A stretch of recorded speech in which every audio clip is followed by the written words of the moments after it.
around the time I went into middle school, I started hearing things that other people weren't hearing. And with that came some really intense moods that I had no context for. And it looked like just being so emotional about little things. And at the time, my parents and sort of teachers and stuff just thought that I was just like very sensitive, or that it was just puberty or like adolescent angst, all that kind of thing. And I had seen enough on TV and in movies and stuff to know that like hearing voices meant crazy, like really crazy. And so I just decided that like that was not something that anyone could ever know. And so for years, a few years at least, like I just didn't tell anyone. And it was bad. Welcome to the Most High Show, a show about recovery, spirituality, and all that. Produced, posted, and hosted by people in recovery who have strength and hope and want to share it with you. If you or someone you love is suffering, we want you to know you are not alone. This is the Most High Show. Welcome to the Most High Show, made by and for people in recovery, a show about recovery, spirituality, and being human. Our mission is to provide impactful, community-driven media that informs, empowers, and inspires positive change. Real people, real stories, real life. This is the Most High Show. Before we get started, we want to be really clear, nothing shared here is on behalf of any recovery program, treatment facility, or organization. We're speaking only from our own experiences. We support all pathways to sobriety and recovery, and our goal is simple, to help people feel less alone and suffer less. Today, on her first ever podcast, we have writer, artist, and certified peer specialist, Evelyn-Anne Clausen. There is a whole letter missing from your name. Oh, no. So sorry. It's all right. Clausen. Evelyn-Anne Clausen. She is here to talk about mental health in a way that feels human, not just crisis-based, not clinical, and not isolating. So thank you so much for joining us here tonight. Thank you all so much for having me. I'm really excited to be here. And you drove all the way from LJ to be here with us. I did. It might be snowing tomorrow, so I hopefully I'll get home. But yeah. Yeah. How far is that? It was about an hour 45. So yeah. Wow. But I've got family in Atlanta, so I can stay with them if I need to. Yeah. Wow. But I mean, getting snowed in the mountains sounds like not the worst thing. Best thing ever. Yeah. Honestly. I mean, so terrible. Yeah. Awful. God. Horrible. But let's just jump right into a little bit of your story and your history, how you got where you are today. So what are some of your early experiences just with mental health and early symptomology? Yeah, so I had a pretty stable childhood, honestly, but around the time I went into middle school, I started hearing things that other people weren't hearing. And with that came some really intense moods that I had no context for, and it looked like just being so emotional about little things. And at the time, my parents and sort of teachers and stuff just thought that I was just like very sensitive, or that it was just puberty or like adolescent angst, all that kind of thing. And I had seen enough on TV and in movies and stuff to know that like hearing voices meant crazy, like really crazy. And so I just decided that like that was not something that anyone could ever know. And so for years, a few years at least, like I just didn't tell anyone. And it was bad. My school really suffered for it. Parents and teachers could tell that something was going on. Like I'd gone from being a pretty outgoing, bright kid to like dropping out of stuff and failing all my classes and stopping my sports teams and, all that kind of thing. And then finally, I told a guy I was dating when I was 15, which, 15-year-old boys are known to be the most emotionally mature, empathetic and understanding. Sweetest, yeah. And so, of course, his response, and, I'm still friends with this person now, so no offense to him, but was just that it was like too much for him to handle. And he broke up with me like right away and just said like, yeah, that's too much. And so that kind of reinforced my idea that like, this is not something that anyone can know about. And I think, it finally got to a point where I just had to say something because I was failing out of high school. And people needed to know why or were asking me why. So I finally told my parents, and they were really understanding, as best as they could be. They didn't really know what that meant or what to do with that. But they sent me to a psychiatrist who at the time diagnosed me with schizophrenia, just kind of like right off the bat, just was like, yeah, you hear voices, that's schizophrenia. You have to take this medicine forever, and that's your life now. And so, that's it. And it, yeah, it sucked. Like it was not something that you want to hear when you're a teenager, that like this is just you now, and like this is just what you have to like live with. And so yeah, that was kind of where things started for me.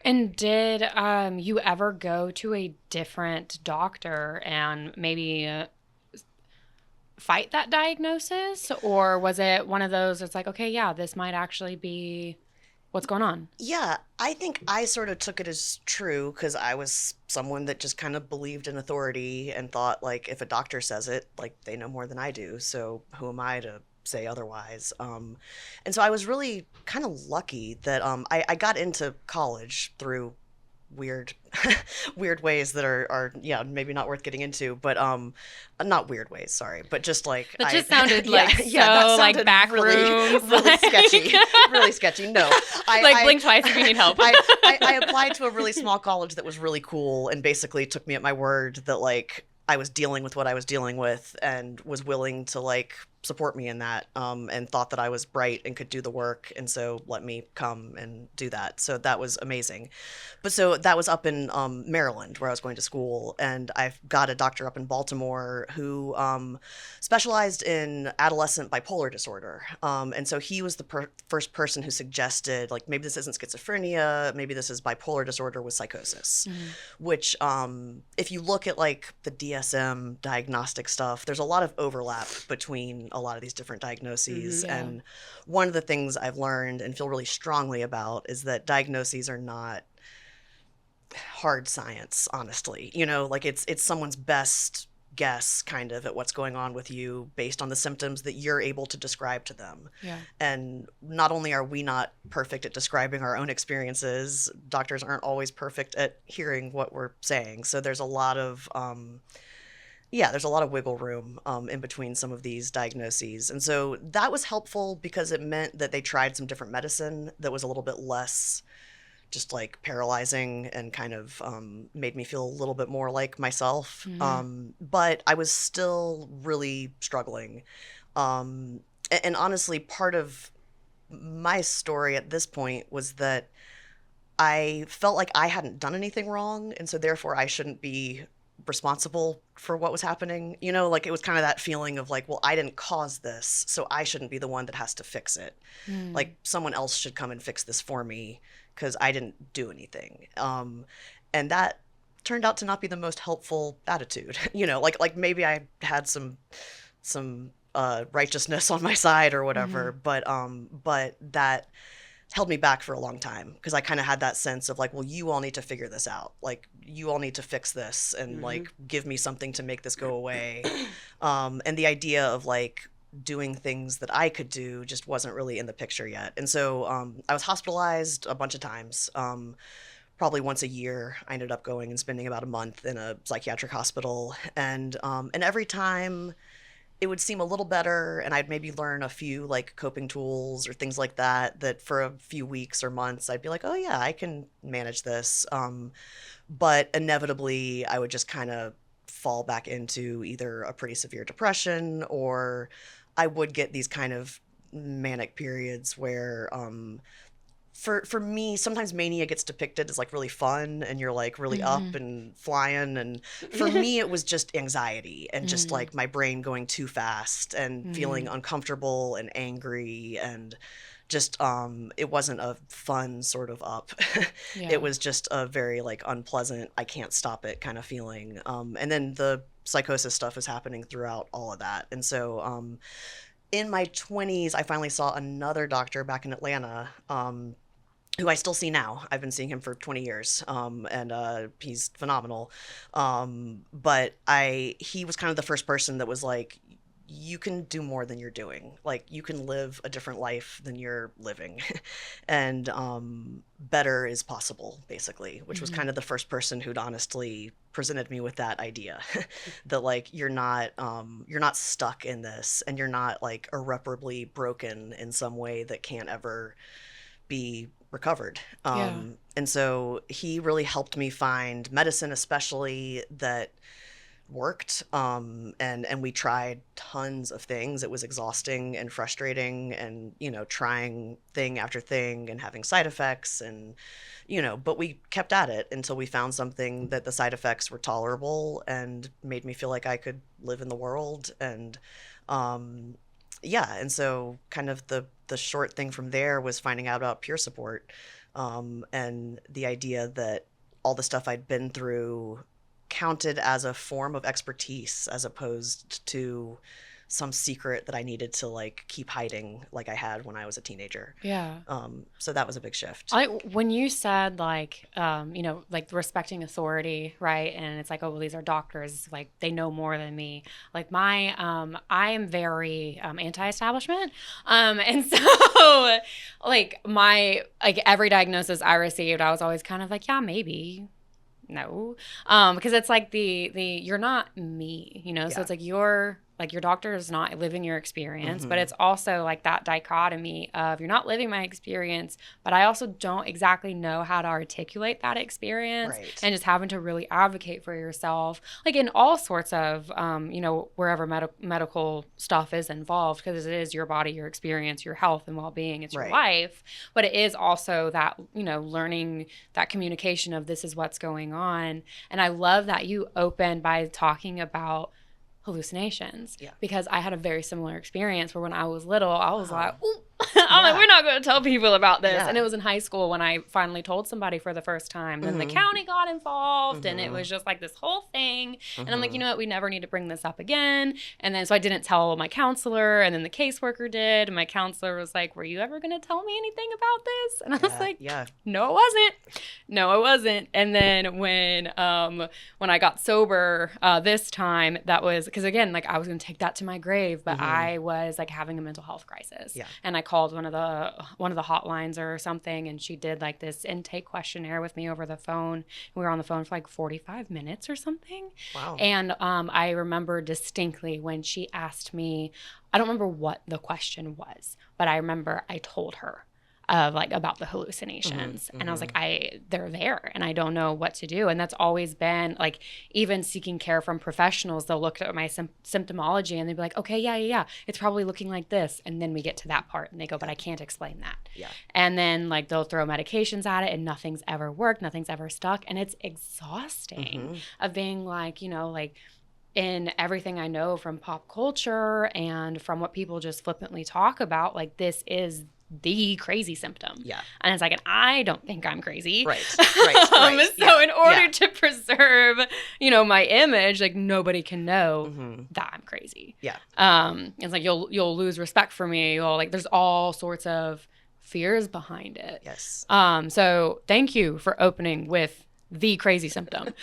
Well, I mean, and I've found in my experience that telling people about it, like, it's amazing how often I get a response like that, where someone says like, oh my gosh, like, I've had something similar, or my brother's had something similar, or someone in my life had something similar, and none of us talk about it because it's just, it's such like a taboo. It's such a, you know, like, oh, well, that's real crazy. Yeah. Like I've had therapists and counselors just ignore it, or they're like, okay, yeah, we're not actually going to open that one. But the therapist I've been seeing for the last couple of years, like, she's been the first one who's been like, actually, no, like, let's open that up. Like, we're talking about this. And we've actually kind of like figured a lot out about it. And it was painful and difficult, but like, it was like, she was the first person who kind of believed in me, right? Yeah. Of the like, hey, no, you can be living a life better than you are. Yeah. Like, what's going on? Where's the disconnect? And so the importance of just somebody knowing what's going on, and somebody, like, whether they have that shared experience or not, being like, no, like, you can get better. Yeah. Sometimes that's enough Yeah. Like, because it's like for so long, how long are we feeding ourselves that narrative of like, this is it? Exactly. Like, there's nothing after this. There's nothing beyond this. This is just terrible, and this is my fate, and I'm powerless. Yeah.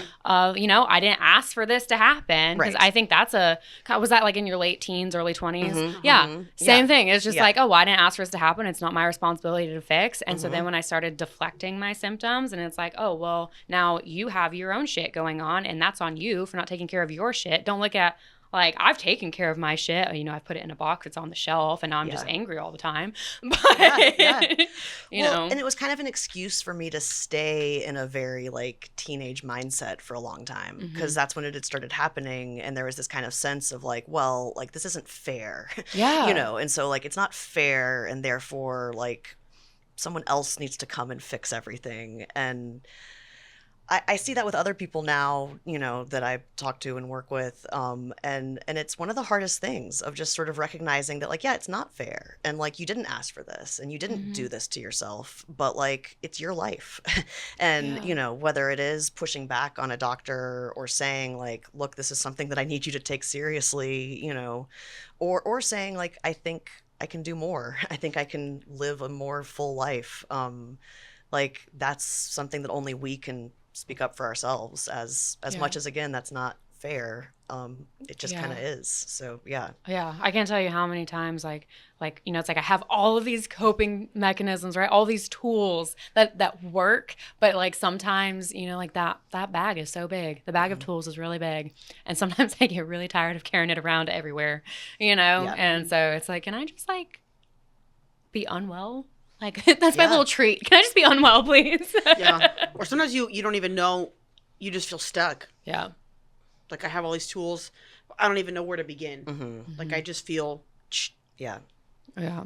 Well, and that even though I consider myself to be someone who lives in mental health recovery, and so, like, I've been doing really well for a while now, and I still have bad days and rough times, but for the most part, I function in the world the way that I want to, which is huge, but it does require this vigilance, like, it does require this kind of awareness of, like, okay, is my mood a little too high? Have I gotten enough sleep? Am I eating food? Am I taking my medicine? Am I doing all of the things I'm supposed to be doing to keep myself healthy? And that can get exhausting. And, like, there are definitely days where it's like, I would really like to just not have to think about myself. Yeah. Like, it'd be really nice to just, like, go just be a person, but that's, kind of the trade-off. And I'd rather do that and live a life of my choosing, than not do that and be stuck. So yeah. No, definitely. It's like, pick your battle. Like, do you want to fight with your coping tools to have a beautiful life, or do you want to fight with your symptoms and stay in whatever shell it keeps you in? Yeah. But like, the mental health space has changed so much, like, especially over like the last 20 years, right? So in your lived experience, like, how have you seen navigating it change, and like your own personal journey, and then also what you've seen with others with your peer support work? Yeah. Well, I mean, the first thing is, I do think awareness of mental health issues has really gotten better just in my own, like, adult lifetime even. I mean, there's still a lot of unfortunate representations on, like, TV and in movies and stuff, but even that, I think, has gotten a little more accurate.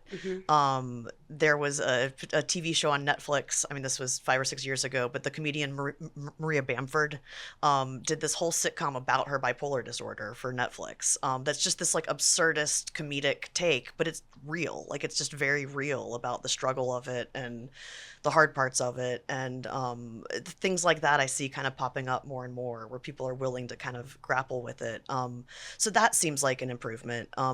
For me personally, the shift from purely clinical treatment, where it is all, like, doctors and medical experts treating ill patients to sort of the peer support model, which I don't think are contradictory or separate. I think they work together. But the idea that we can help each other, basically, and that as someone who's lived through these things, I know something about it that a doctor doesn't know. And that there are ways that I can support someone going through something similar to what I've gone through that isn't a replacement for a doctor or a replacement for that kind of care, but can reach different places, can get to a different sort of connection that you can't really have with someone who hasn't lived through it.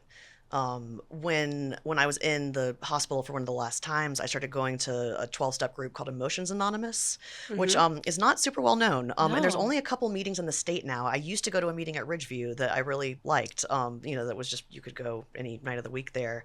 And it doesn't exist anymore, sadly. But I still use their literature, and they have some online meetings that you can go to. And the basic idea with Emotions Anonymous is it starts with I'm not in control of my emotions. And sort of starting with that statement, but going to those meetings and just sitting around with people who were dealing with grief or dealing with depression or dealing with anxiety or dealing with just like the whole gamut of emotional experiences was the first time in my life that I really heard other people share stories like my own. And that just blew my mind. Like, I just never been in a room with like a whole bunch of people who were just willing to be like, yeah, I feel things I don't want to feel, and it's really hard. And that just kind of, I don't know, opened the door to this idea that it really helps to just talk to other people who get it. Yeah. And that there's so much power in that. And so I started looking into more of that sort of thing, and that's how I found peer support work, which there's a really great program that Georgia was actually one of the first states to, or maybe the first state to actually get it approved by Medicare to be paid for. But if you become a certified peer specialist, you can work in hospitals and centers and places like that. And the only expertise that you need is your lived experience. And you take a course and you become certified, and you have to keep up with your continuing education, and there's, different requirements like that. But it's a way to take the things that have happened to us and turn them into something that can like genuinely help other people and and helps us in the same process. Like I do this for a living now, and it's been the best thing for my own recovery because I spend every day just like listening to people and talking to people and being real with people and trying to make sense of what we're all kind of going through. And not so much trying to fix things. That's one of the big things that we talk about with peer support, is that we can't fix each other. We can just support each other, and we can like be there for each other and help each other find our own solutions, kind of, as opposed to saying like, here's what you should do. Here's the answer. Yeah. We can say, here's what worked for me. Right. Maybe give that a try, but let's just try. Like, yeah. Yeah. And at what point, because like a lot of it, like with dealing with emotions, that can be so tricky and sensitive, right? Because like from my own experience, like when I start going down like an anxious spiral, right? It is not going to be beneficial for me in the long run if someone just lets me continue airing out my grievances, right? When I think back, even though it sucked in the moment, the most beneficial thing was always someone literally cutting me off. Like it was like a trusted person, whether it was a therapist, a sponsor, a close friend, of like stopping me from talking, being like, hey, that's enough of that. Let's redirect this, because you're not going to get anywhere productive with this line of thinking that you're in. Right. And so in that work, in the work that you do, how do you navigate that without also potentially causing more harm? Yeah, that's such a good question, and it's a tricky one. Like, there's not really a bright line of like, here's when you intervene, here's when you step back. One of the ways that we talk about a lot is in terms of connection, and so what we're trying to do is build connections with people. And that involves building trust and building a sort of shared sense of what it is that we're trying to work towards. And so in those relationships, you start to get to know each other, and you start to be able to pick up on those patterns, and you start to be able to say like, I've heard you say the same thing like a bunch of times in a row. Like, what do you think's going on there? Or like, do you think there's something different that maybe we could try? Or like, is there something that we haven't talked about that maybe is underneath this? And so a lot of it is trying to sort of be kind, but push back when it's the right thing to do without breaking that connection. Yeah. And that's kind of the main thing, is that like the connection is so central, and having that sense of sort of safety with one another is one of the key things. And so learning how to push back gently. But that doesn't always mean kid gloves, you know, like sometimes, like you said, it can mean like, hey, come on, like what you just said doesn't make sense with what you said before, or you know, I feel like you're repeating some things that have been sort of a pattern for you. What's going on there? But again, letting people kind of come to it themselves. So as opposed to my sort of saying like, you got to stop what you're doing and do something different, to sort of say like, okay, is that working for you? You know, like how's what you're doing working right now? Is it helpful to you? And trying to help them have an honest answer to that.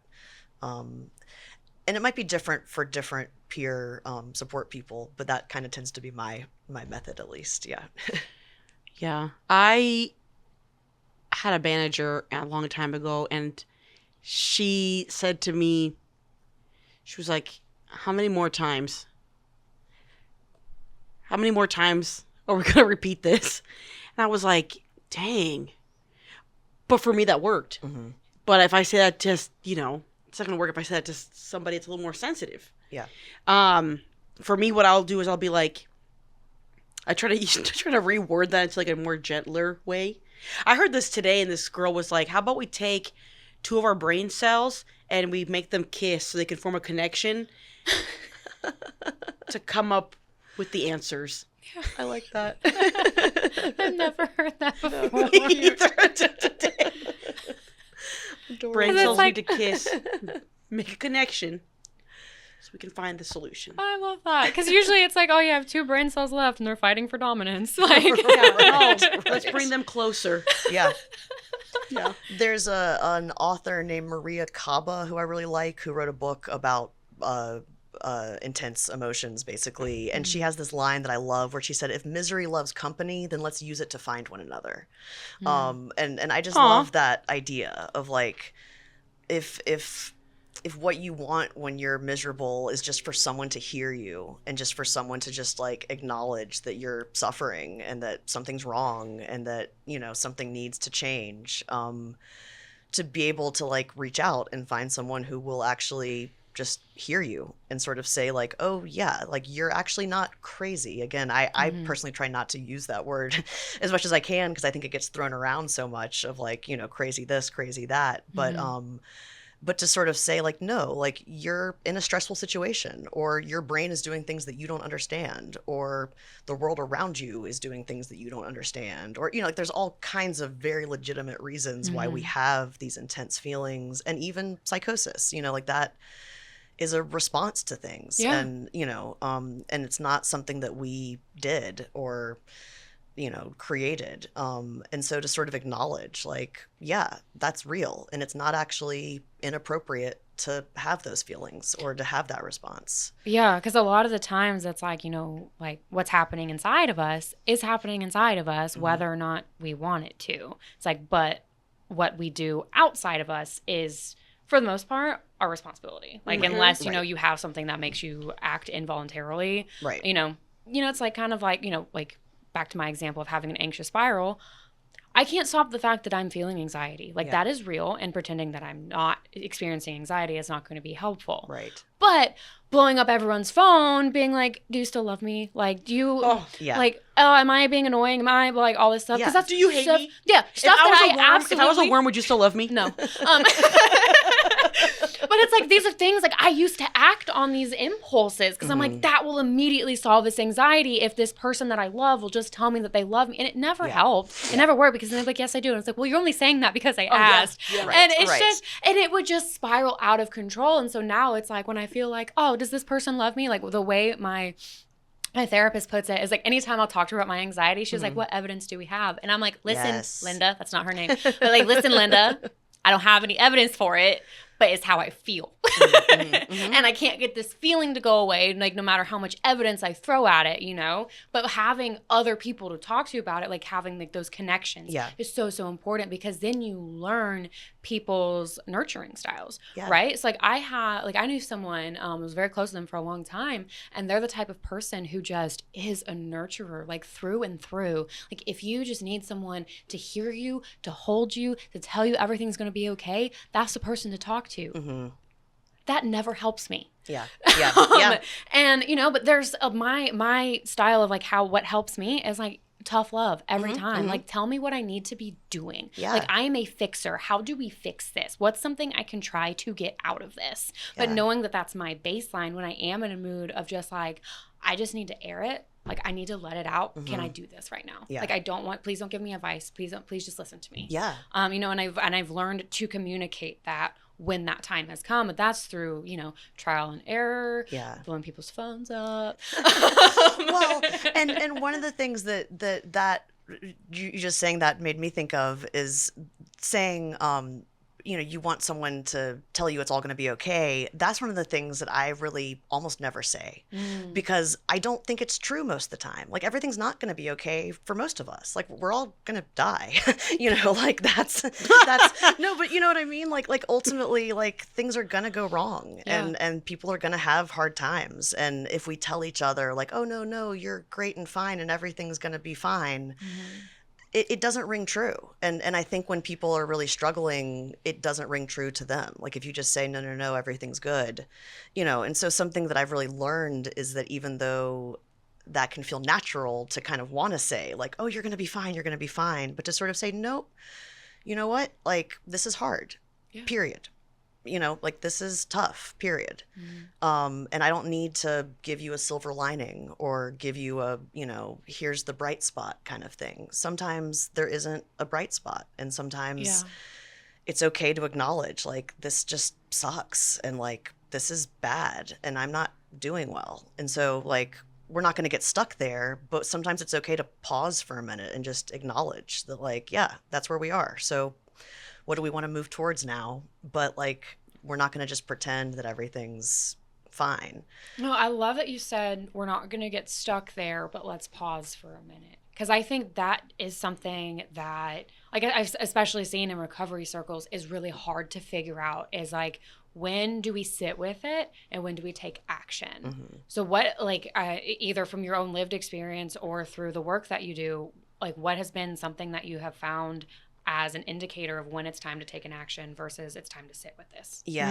That's such a good question. Yeah, good question. I mean, and I honestly don't have like an immediate answer to Damn that. it. Yeah, I know. Oh, I should have prepared that one.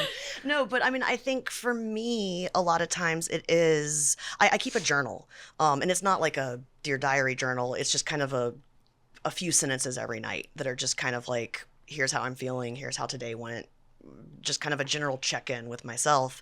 And if I notice that I'm saying the same thing like night after night, and I'm complaining about the same thing, or I've got the same kind of gripe, then that to me is usually a clue that, like, all right, like, something needs to be addressed here. This isn't just feelings. This isn't just a mood. Like, there's something wrong and something that needs to be looked at and checked into. And, you know, but with the idea of not so much what do I not want, but what do I want?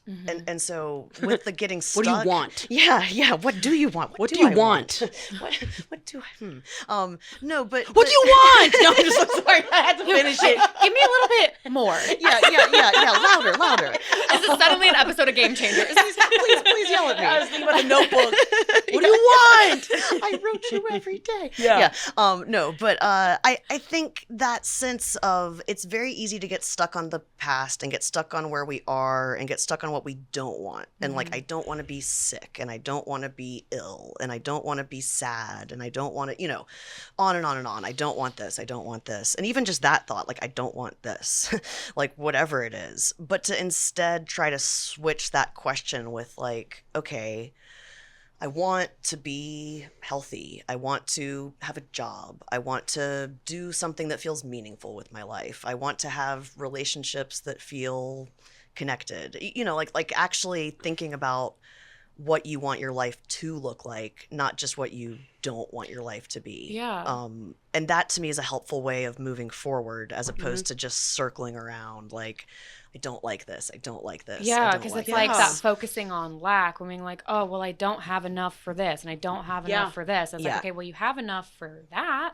So it's like, starting with what you don't have or starting with what you don't want is a great place to start. Right. But staying there, Mhm. not as helpful. So it's Yeah. like, okay, well, I don't want to be lonely. It's like, okay, well, what's the opposite of lonely? It's like, okay, well, I Exactly. want to be connected. Okay, what makes you feel connected? Oh, well, I want to be fulfilled. Yeah. And then it can just go on from there, and suddenly there's like this whole list of things that you want to work toward. Exactly. Yeah, Exactly. well, one time I called Sarah and I said I was feeling lonely. She said, well, what would make you not feel lonely? And we started talking, and it was like, I'm not fucking lonely.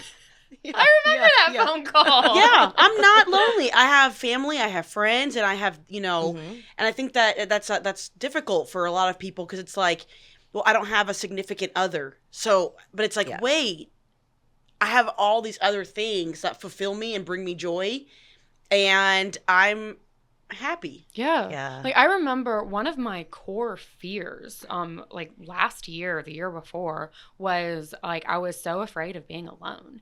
And so I looked at it, I'm like, why is this such a debilitating fear of mine? Yeah. And so I was like, when did I like feel so alone that I'm just so afraid of experiencing that again? And I looked back and I racked my brain. I'm like, oh my God, I'm afraid of something that has literally never happened to me. Yeah. Like I have never been alone. Like I've never been at a spot where I had not even one person to call. Like I always had at least one person that would talk to me. And so I was able to shift and be like, okay, my fear is not of being alone. My fear is abandonment, completely separate issue. Yeah. But just that pivot of calling it by the right thing helped me to be able to address it better. So when I was spiraling out, if I'm going to be alone, I'm going to be alone, I was communicating the wrong thing. It was, I'm going to be abandoned. Yeah. And that changed the narrative. Yeah. Yeah. Well, and that's also, I think, where the words that we use, that's where I try to stay away with peers with too much clinical words, because things even like depression or anxiety, that can mean such a range of things to different people. And so, if I say like I'm depressed and you say, oh, I know exactly what that means. Well, you don't necessarily, because, your depression might be different than my depression or, something like that. So, for example, like if someone says I'm really lonely, instead of saying like, oh, that's hard, to be like, well, what does that mean? Like what does that look like for you? What does that mean to you? And trying to kind of dig a little bit deeper instead of just using a word that we all kind of think we know what it means, to actually be like, what do you mean when you say that? I worked this morning, and one of the girls was like, she's like, what does anxiety feel like to you?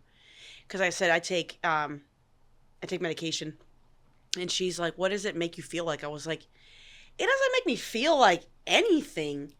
I'm like, but she said, well, what is anxiety? And I said, well, for me, I remember my doctor, I was like, I don't know how to explain it. I just have this feel like dread, and he was like, you have a sense of impending doom at all times. I was like, yes.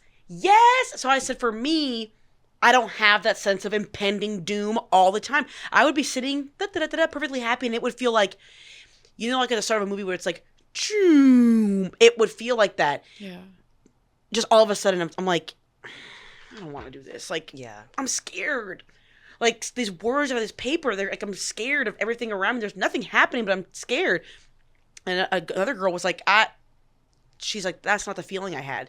She's like, I was overcome by sadness. And it was just these different experiences. And then the other, she's like, see, I didn't know, because she's like, I try to read things online, and she goes, I get tightness in my chest. So she's like, do I have anxiety? And like, she's like, is anxiety because I'm overwhelmed? I don't know what I want to do for my career. Does that mean I need medicine? And we just had like this really cool conversation, but it was really awesome to hear just the different, You know, and it was like a nice little safe circle of like women Yeah. chattering. Yeah, because a lot of the times, having a name for it can be helpful to just like quickly communicate. Like, this is my list of symptoms. They go by this name. But also, it's like that list of symptoms is how many pages long, and so it's like these ones are mine specifically. Because it's like when I feel anxiety, sometimes it is the impending doom. Sometimes it's tightness in my chest. Sometimes I can't eat for a week. So it just depends, and like which form it's manifesting in my. And sometimes it's not even in my body. It's just racing thoughts, and it's just like and that like I can use that to communicate with whichever care provider, being like, this is what's going on right now. And it's like sometimes I'm like, my tools are all jumbled up. I don't know which one to use for this thing. Like the medicine isn't going to help this one thing, but the medicine's going to make this other thing worse. And I'm like, I just don't know what to do, and it just sucks. And help fix it. Help me. Sometimes I will tell my therapist, she'll be like, how are you? And I'm like, fix me. Well, and I think that's what we all kind of want, I mean, like, I mean, I shouldn't say that's what we all want. Who knows? I don't know everyone, but like that dream of like, I want to just step into an office and have some doctor or therapist or something just be like, oh, here's exactly what's wrong, and here's exactly what you need to do to make it all better. And like, that would be amazing. And maybe that is some people's experience, but I think the more common experience is having to break down that one big wrong into all the different, like you just named 10 different forms of anxiety. And each one of those, I'm sure, has a different sort of cause and a different thing that activates it and a different sort of set of circumstances that you feel it in. And each one of those might have a different response that really is going to be helpful to you, And so I think sometimes when we just say like, well, I have anxiety, and then we're all sort of like, oh, yeah, you have anxiety, but to sort of be like, well, I have a feeling of doom, and I have a tightness in my chest, and I have a panic, and I have, and actually putting words to all the different ways that we feel these things, and that it's not all just one experience, but that there are different situations and different triggers or activators, that are going to set these things off, and that it's okay to recognize that each one of those has its own whole set of things. Yeah, no, I love that perspective that you just shared about just, ask. Like, how is that for you right now? Yeah. Because I think, especially with terms like depression and anxiety, that's become kind of like a panacea, the same way of like, oh, how are you? I'm good. How are you? It's like, how are you? I'm anxious. What's good with you? Like, and then we're just gonna like move past it and be like, oh, do you want to talk about that? Well, how is that feeling? Because a lot of the times, like, and myself included, like, I'll just like skip right by it. I'm like, oh yeah, aren't we all? Yeah, And sometimes I think that's helpful too. Like, I think sometimes kind of normalizing some of those things and saying like, oh yeah, I'm also feeling some ways. Like it is, even if we're not all feeling the exact same thing, to acknowledge like, oh yeah, I'm also very stressed out by things right now, or whatever, can sort of take that feeling of loneliness off of it. I mean, and I do think it all comes back to loneliness. Yeah, well, It all comes back to loneliness. Well, and just that sense of, I mean, we talk about this in Emotions Anonymous and in peer support and I know other 12-step programs, but like, you're not alone, and just that basic core idea that we experience these things all by ourselves, and we experience them, alone in bed before we shut our eyes. And that's like the loneliest time, or those moments. And so it's really easy sometimes to think you're the only one who's feeling it, or you're the only one who's experiencing it.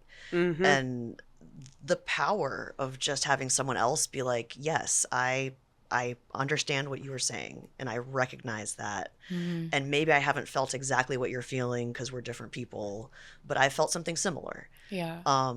I don't know. There's just something that changed me about that. Like hearing other people mirror back what I was saying and being like, oh my gosh, I recognize myself in that person. I don't know. It just changed my whole perspective on it. Because I think there's some, like, in some facets, the ego will get in the way of healing, because it's either like, oh, well, nobody gets it. And it's like, well, have you let anyone try? Or that feeling of, we're talking about normalizing, like, oh, yeah, like I have felt something similar too, where it's, because I can definitely, when I was younger, be like, oh, well, no one has ever felt it like this before. And it's like, well, they have. They have. So sorry, younger Sarah. They did. You know, like there isn't like, especially, you know, being around people in various types of recovery for the last handful of years, there isn't any unique experience. I have yet to come across something where it's like, I haven't, like something I've been through that no one else has been through, or something that someone else has been through that I don't know another person who has been through the same thing, or something very, very similar. There's no unique experiences, which, and from, again, speaking from my experience, the ego doesn't like. Because it's like, oh, like this terrible thing that happened, like just it gave me a reason to, like, it excused something. Yes. It excused a bad habit I didn't want to let go. It excused an addiction I didn't want to let go of. It excused behaviors I didn't want to change. You know, it's like, oh, well, this happened to me, so I'm allowed to be like this. Exactly. And then someone else would come along and be like, oh, that happened to me too. Like, here's my story. And then I'll be like, fuck, that's way worse than what happened to me. Yeah. And it's like, and if you're acting better than I am, then I have no excuses. Or, you know, and not to, like, you know, draw the comparisons or whatnot, but just the whole, someone else has been through it and then like they got through it and they're on the other side of it. And it's not to say things are like perfect and sunshine and beautiful all the time, because things still suck, you know. Sometimes things do still suck, but it's just navigating it looks different the more you pursue wellness. Yeah. Well, and that, you know, I mean, back to the, like, hearing voices, I mean, that was a big one for me. That was like, well, if you all knew what I was experiencing, you wouldn't expect me to go to school, or like, you wouldn't expect me to show up to work, or you wouldn't expect, you know, like if you understood how hard it is in my head right now, you would understand that this is just too much for me. And so then to finally meet other people who are like, no, it's hard in my head too, you know, and like, I also hear things, or I also have intense moods, or I also struggle with addiction, or I also, you know, all these different things, to be like, oh, okay, so other people do have these struggles and they're living a life. Yeah. You know, and that kind of made it suddenly seem possible in a way that was wonderful, but also really challenging on that whole ego thing. Yeah. You know, like really was like, oh, so that is a possibility. Yeah, because it's like admitting, it's like, I'm wrong. Like, this is my lived experience. This is how I truly, honestly feel. And I'm wrong. Yeah. Like, this is not, like, it's like an experience of feelings not being facts. Yeah. And because they can feel so real, especially with a lot of times with anxiety. Like when spiraling out, it's like all those feel so real. Like, yes, it feels like everyone hates me. It feels like everything's going to go to shit. It feels like nothing's going to work out in the end. And it's so, and I will convince you for so many reasons why that's going to happen, based off things that happened in the past. Right. The very real things that happened and did not end well and hurt a lot, and I had to go through lots of healing with, but like, those things aren't happening right now. Yeah. And so it's like, you know, the past doesn't have to repeat itself, but if I let this spiral continue, it will, because then it's going to turn into a tornado named Sarah, and and here we go. But I feel like a lot of this has been really good in terms of, you know, just general like maintenance care, right? Being like, oh yeah, like I'm feeling this type of way. It's not great. It's not terrible. I'm not in crisis yet. But when you are engaging with someone who is in a full-on crisis, where like talking them off the ledge is literal. Yeah. What does that look like? How does the approach change? I mean, the short answer, one of the things that I do for work is answer a warm line for the state of Georgia, which I have the number for, which I'd love to plug before this is over. Oh, please, absolutely, yeah. But a warm line is specifically a non-crisis line that anyone who's a Georgia resident can call and just talk to a peer support specialist for up to 20 minutes. Oh, I've called one of those. All right. How was your experience? It was good. Good. Yeah. You know, it can be. That's it. I mean, it's going to be different from person to person, and obviously, like, it's human beings answering the phone, so not everyone's going to immediately connect with, with everyone. But it was the first time I ever spoke to somebody about domestic violence, and I just felt heard. And they didn't say, call the police, get a restraining, it was just like, just let's chat. Yeah. And like, I remember being like, is this abuse? Like, warm person, please tell me, but it was a nice experience. Yeah.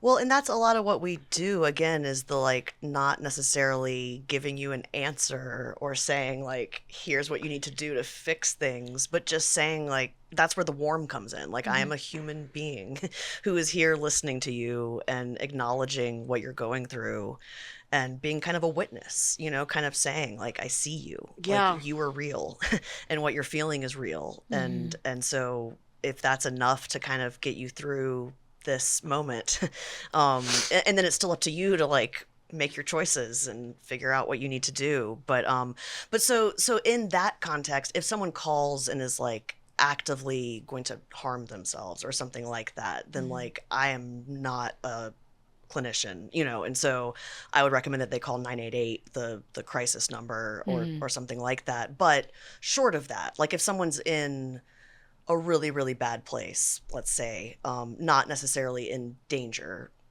but just in an emotional crisis, or just can't stop crying or panicking, or, we do get those calls of someone calling and saying like, I am right now having a panic attack. What do I do?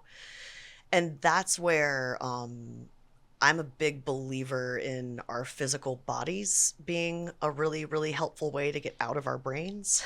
So things like, it sounds so simple, but like grounding exercises. One of my favorites is 10 toes on the floor. You can do it with shoes on, you can do it barefoot, but you just press your big toes into the floor and then press the next toe into the floor and then just keep doing that over and over again. And it just reminds you that you are a physical body in physical space, and sometimes allows you to pull out of your brain for just a few minutes. And sometimes that few minutes can be enough to kind of break the rumination cycle, and kind of break that spiral that people get stuck in. Yeah. For a long time, I kept peppermints on me. Yes. Because my favorite was to bite into a peppermint. That's a great one. That's a really good one. Or like holding an ice cube. That's a really good one, that if you can find an ice cube, or if it's cold outside, just like stepping out for a minute and just feeling the temperature change. Yeah. There's a lot of stuff like that sound simple and sound kind of obvious, but you don't think about that yourself when you're in that panicky place. You're just sort of like, I'm panicking. Yeah. And so just to have another person say, all right, let's take a deep breath and let's feel your fingers, let's feel your toes, let's name a heavy object in the room near you, name something you can smell right now. The five senses. Yeah, exactly. Like, just, I love this. I saw something recently that says the five senses doesn't work for me, because they'll be saying, give me 5 things you can see, like 5 bitches I'm mad at. I was like, oh, I never thought about it that way, because 5 senses I always hate. Like, whenever like I'm at a point when someone pulls the 5 senses out at me, I'm like, fuck you. Yeah. And then I do it. Yeah. But then by the end of it, like I'm always mad to start, because I'm never doing the 5 senses on my own unless I'm like actively crying and driving my car. Right. Then I'll do the 5 senses on my own. But I'll be so mad. But then by the end of it, I'm just like, you know what? Like, nothing's a big deal. Yeah. Every time I get mad that it works. Yeah. And sometimes that's the thing, is it's not about making things 100% better. It's about making things like 10% better. It's about saying like, I can't solve all of my problems right this moment, but I can make them just a little more manageable. And I can just find 1 or 2 things that are going to get me through the next 12 hours or get me through the next 1 hour. Yeah. Get me to bedtime. And that whole like one day at a time thing applies here just as much as anywhere else, where it's like, there's something I can choose to do today that I might not be able to do forever, but I can choose to do it today. Yeah. And I keep referring back to Emotions Anonymous because it really was so impactful. Bring it for back. me. But one of the texts or things that they read every meeting there is something called the Just for Todays. And it was actually, and I think they use it in some other 12-step situations too, but it was actually developed for female victims of domestic violence. That's where that whole list came out of. And it was written specifically for women who had been physically or emotionally abused. And so much of it is about agency and about saying like, I have a choice, like just for today, the choice is mine. I can choose to do this. I can choose to do that. And it might not, maybe none of my choices seem great to me, but like I've got choices. And so just kind of bringing people back to that sense of, you can't always help how you feel, but you can help how you respond to that feeling. And, 10% better is better. Yeah. So yeah. And then like over time, like I think like what happened for me was like where like everything, like I had a sponsor who, my favorite phrase I ever took from her was, "You don't know the difference between a heart attack and a hangnail." Because every time I called her, it was a crisis. Everything was a crisis. I'm just like, it was the end of the world. Anytime there was any kind of inconvenience, whether it was big or small, I had the same reactions to it. Yeah. But then over time, learning like what those indicators are within myself. So like when something wasn't actually that, like, so it's like, you know, like when people say like you're having a bad day and then you drop a pen and you start crying, but you're not crying because you dropped a pen. It was just like, Right. Of course you dropped a fucking pen. So I'd like learn before I got to the point where I'm crying over dropping a pen, being like, okay, this is where I'm at right now. Yeah. Like today I'm in this space and I don't have to let this space control my actions today, but I do need to be conscious of this is where I'm at. So maybe I should, because there's times where it's like, I'm the type of person that will get like married to my routine and I will get legalistic about it, even if it means sacrificing, like if it means sacrificing sleep just to make sure I do all of the things I said I was going to do, I will do that. But that hurts me in the long run and like leads more towards a point of crisis, right? And so now it's like, okay, you know what? Like it is okay if I miss the gym this morning because I didn't go to bed early enough to be able to wake up to get adequate sleep to go do all the things. You know, it's like if I start my day off with enough sleep, then maybe I won't be a bitch at work. Yeah. And like, because catching myself, it's especially when I know like, oh, I'm not treating people the way that I think I should. I'm not showing up for people the way that I would like to. Like, what is going on before I get to a point of fuck you, fuck your mom, like fuck. Yeah. Like everyone sucks. No one ever talked to me again. I'm moving to Wisconsin. Yeah. And so it's just learning myself, and like, and that would have to be from, again, people like stopping the anxious spiral, being like, nope, you've already said this. Nope, you're not being productive right now. Like, let's pivot. Let's move into a new direction. Yeah. And it's like, and none of that was fun or comfortable or any of those things. But I'm so grateful that all of it happened because it's like today, it's like, oh, okay, someone called out of work. Cool. We will regroup.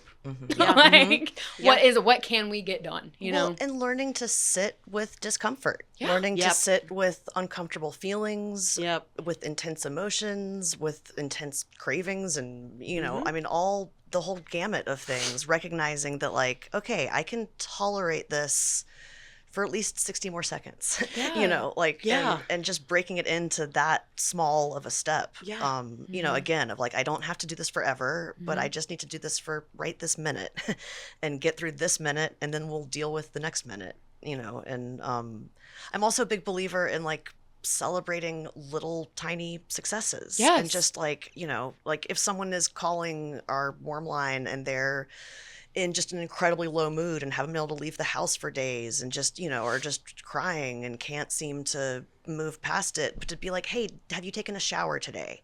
Let's make that your number one goal. Like, let's take a shower and celebrate that you took a shower, you know, and like celebrate that you made yourself a sandwich, like celebrate that you got out of bed. Like, those are all things that were really, really, really hard for that person that day, you know, and it's worth recognizing that and saying, like, you know what, you did something really hard, and the world might not tell you that that's hard.